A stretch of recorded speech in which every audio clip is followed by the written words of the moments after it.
Hi friends, അസ്സലാമു അലൈക്കും.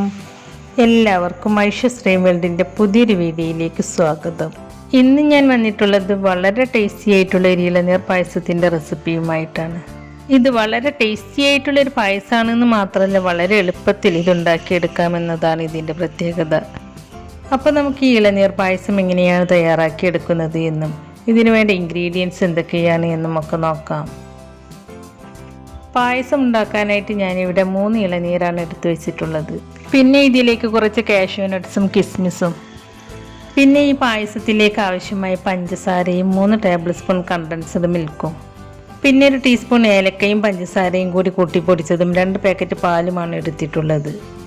ആദ്യം നമുക്ക് ഈ ഇളനീർ പൊട്ടിച്ച് അതിൻ്റെ വെള്ളവും കാമ്പും സെപ്പറേറ്റ് ചെയ്ത് വെക്കണം.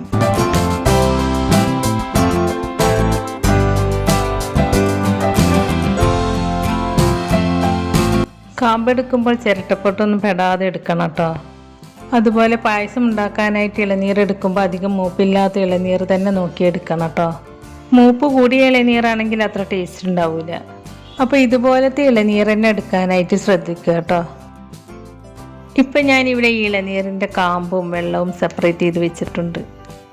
ഇനി നമുക്ക് ആദ്യം നമ്മൾ എടുത്തു വെച്ച ഇളനീർ കാമ്പിൻ്റെ പകുതി ഒരു മിക്സിയുടെ ജാറിലേക്ക് ഇട്ട് കൊടുത്തിട്ട് അരച്ചെടുക്കാം. ഞാനിത് ആദ്യം വെള്ളം ചേർക്കാതെയാണ് കേട്ടോ അരച്ചെടുക്കുന്നത്. ആദ്യം തന്നെ ഇതിലേക്ക് വെള്ളം ഒഴിച്ചു കൊടുത്ത് അരച്ചെടുത്താൽ ഇത് അരഞ്ഞ് കിട്ടണമെന്നില്ല. അപ്പോൾ അതുകൊണ്ടാണ് ഞാൻ ഇതിലേക്ക് വെള്ളം ചേർക്കാതെ അരച്ചെടുത്തത്. ഇനി നമുക്കിതിലേക്ക് ഇളനീരിൻ്റെ വെള്ളം ഒഴിച്ചു കൊടുത്തിട്ട് ഇത് വീണ്ടും ഒന്നുകൂടി അരച്ചെടുക്കാം. 1 ഗ്ലാസ് ഇളനീരിൻ്റെ വെള്ളമാണ് കേട്ടോ ഇത് അരച്ചെടുക്കാനായിട്ട് ഞാൻ ഇതിലേക്ക് ചേർത്ത് കൊടുത്തത്. അപ്പോൾ ഞാൻ ഈ ഇളനീരിൻ്റെ കാമ്പ് ഇളനീരിൻ്റെ വെള്ളം ഒഴിച്ചിട്ട് ഇതുപോലെ ഒന്ന് അരച്ചെടുത്തിട്ടുണ്ട്. ഞാനിത് നല്ല ഫൈൻ പേസ്റ്റ് ആയിട്ടൊന്നും അരച്ചെടുത്തിട്ടില്ല കേട്ടോ. ഇളനീരിൻ്റെ കാമ്പ് ചെറുതായിട്ടൊന്ന് കടിക്കാൻ കിട്ടുന്ന രീതിയിലാണ് അരച്ചെടുത്തിട്ടുള്ളത്. ഇനി ഇത് ഫൈൻ പേസ്റ്റ് ആയിട്ട് അരച്ചെടുത്താലും കുഴപ്പമൊന്നുമില്ല കേട്ടോ. അരച്ചെടുത്തതിന് ശേഷം ഇനി നമുക്കിതൊരു സൈഡിലേക്ക് മാറ്റി വെക്കാം. ഇനി നമുക്ക് ബാക്കിയുള്ള ഇളനീരിൻ്റെ കാമ്പ് വളരെ ചെറിയ പീസായിട്ട് കട്ട് ചെയ്തെടുക്കണം.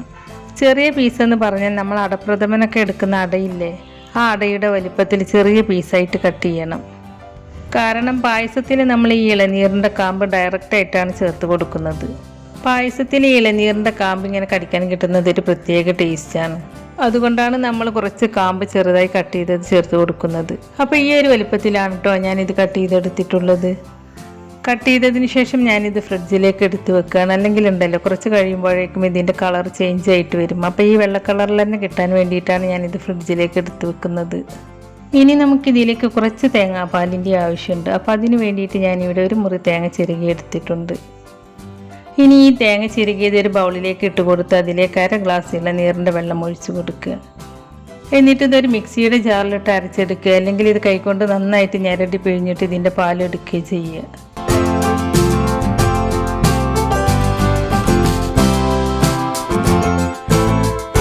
അപ്പോൾ ഞാൻ തേങ്ങയുടെ പാലിവിടെ പിഴിഞ്ഞെടുത്ത് വെച്ചിട്ടുണ്ട്. ഇനി പായസം ഉണ്ടാക്കാനായിട്ട് ഞാനിവിടെ ചുവട് കട്ടിയുള്ള ഒരു പാത്രം അടുപ്പത്ത് വെച്ചിട്ടുണ്ട്. ഇനി ഈ പാത്രത്തിലേക്ക് നമ്മൾ എടുത്തു വെച്ചിട്ടുള്ള 2 പാക്കറ്റ് പാൽ ഒഴിച്ചു കൊടുക്കുക. അതിനുശേഷം മീഡിയം ഫ്ലെയിമിൽ വെച്ചിട്ട് ഈ പാല് നന്നായിട്ടൊന്ന് തിളപ്പിച്ചെടുക്കുക. ഇനി ഈ പാല് പാട കെട്ടാതിരിക്കാനും മടിയിൽ പിടിക്കാതിരിക്കാനും വേണ്ടിയിട്ട് കൈവിടാതെ ഇതുപോലെ ഇളക്കി കൊടുക്കുക. ഇപ്പോൾ ഈ പാല് നന്നായിട്ട് തിളച്ചിട്ട് കുറച്ചൊന്ന് വറ്റി വന്നിട്ടുണ്ട്. ഇനി ലോ ഫ്ലെയിമിലേക്ക് മാറ്റിയിട്ട് നമ്മൾ നേരത്തെ ഇളനീരിൻ്റെ വെള്ളവും കാമ്പും അരച്ചെടുത്തില്ലേ, അത് ഇതിലേക്ക് ഒഴിച്ചു കൊടുക്കുക. അതിനുശേഷം ഇത് കൈവിടാതെ തന്നെ ഇളക്കി കൊടുക്കണം കേട്ടോ, അല്ലെങ്കിൽ ഇത് പിരിഞ്ഞു പോകും.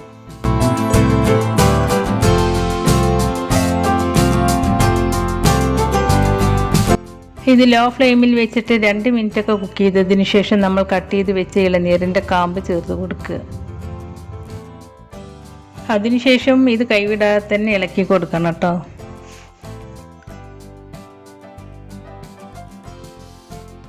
ഈ ഇളനീരിൻ്റെ കാമ്പും കുക്കായി വന്നാൽ പിന്നെ ഞാൻ ഇതിലേക്ക് 3 ടേബിൾ സ്പൂൺ കണ്ടൻസ്ഡ് മിൽക്ക് ചേർത്ത് കൊടുക്കുന്നുണ്ട്.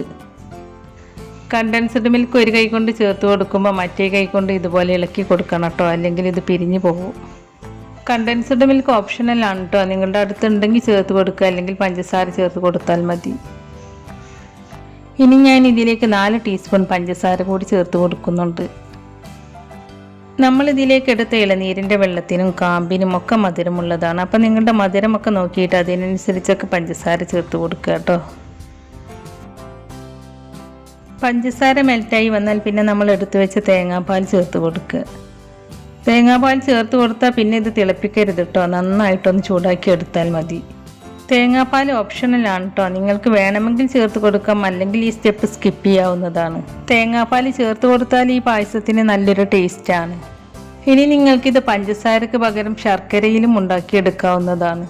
ഞാനിത് വൈറ്റ് കളറിൽ തന്നെ കിട്ടാൻ വേണ്ടിയിട്ടാണ് പഞ്ചസാരയിൽ ഉണ്ടാക്കിയെടുത്തത്.